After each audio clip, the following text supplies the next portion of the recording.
नमस्कार, मी सिद्धेश ताकवले आणि आपण पाहताय जय महाराष्ट्र बुलेटिन मध्ये आपल्या सगळ्यांचं स्वागत। बुलेटिनच्या सुरुवातीला घेऊयात काही राजकीय घडामोडींचा वेगवान आढावा राजकारण सुपरफास्ट मधून।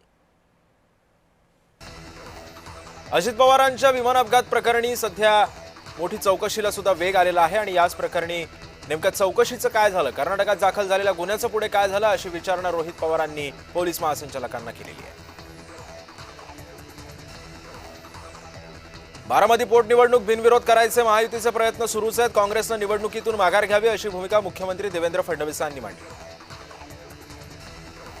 बारामती विधानसभा पोटनिवडणूक संदर्भामध्ये काँग्रेससोबत आमचा संवाद कमी पडला असं वक्तव्य राष्ट्रवादीचे वरिष्ठ नेते छगन भुजबळांनी वक्तव्य केलेलं आहे। काँग्रेसवाल्यांनी आधी राहुल गांधींच्या भाषेची चिंता करावी, पार्थ पवारांवरील काँग्रेसच्या टीकेला सुरज चव्हाणांनी प्रत्युत्तर दिलं।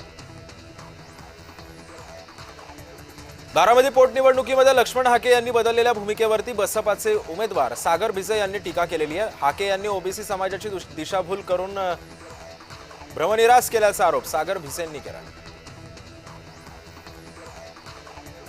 10 कोटी रुपये देऊन सदस्य फोडल्याचा आरोप शशिकांत शिंदेंनी भाजपवरती केला होता। यावर शशिकांत शिंदेंनी पुराव्यासकट बोलावं, त्यांच्या सदस्यांचाच त्यांच्यावरती विश्वास नाहीये असं उत्तर मंत्री शिवेंद्रसिंह राजे भोसले यांनी दिलंय। कोणत्याही राजकीय पक्षाकडून खरातच्या गैरकृत्याचं समर्थन केलं गेलं नाही अशी प्रतिक्रिया राज्यमंत्री आशिष जयस्वाल यांनी दिली आहे। पंढरपूर इथं भगीरथ भालके आणि अनिल सावंत समर्थकांची बैठक संपन्न झाली। शिवसेना पक्षप्रवेशाच्या संबंधित ही बैठक होती। कार्यकर्त्यांनी नेत्यांच्या शिवसेना प्रवेशाला सुद्धा पाठिंबा दिलेला आहे।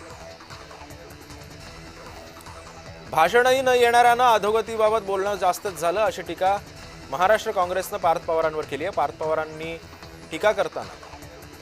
पवारांवर टीका करताना कृतज्ञ असाही उल्लेख काँग्रेसने केलेला आहे।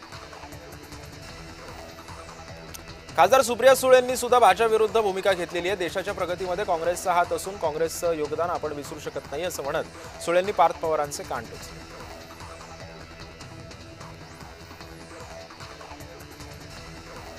काँग्रेसचे नेते नाना पटोले यांनी पार्थ पवारांवर केलेल्या टीकेवरती प्रतिक्रिया दिलेली आहे। अपयश कोणाच्या वाटेला येईल ते वेळ सांगेल असं पटोले म्हणाले, पण दबाव तंत्राचा वापर करून प्रश्न सुटणार नाही अशी ही प्रतिक्रिया पटोलेंनी दिली।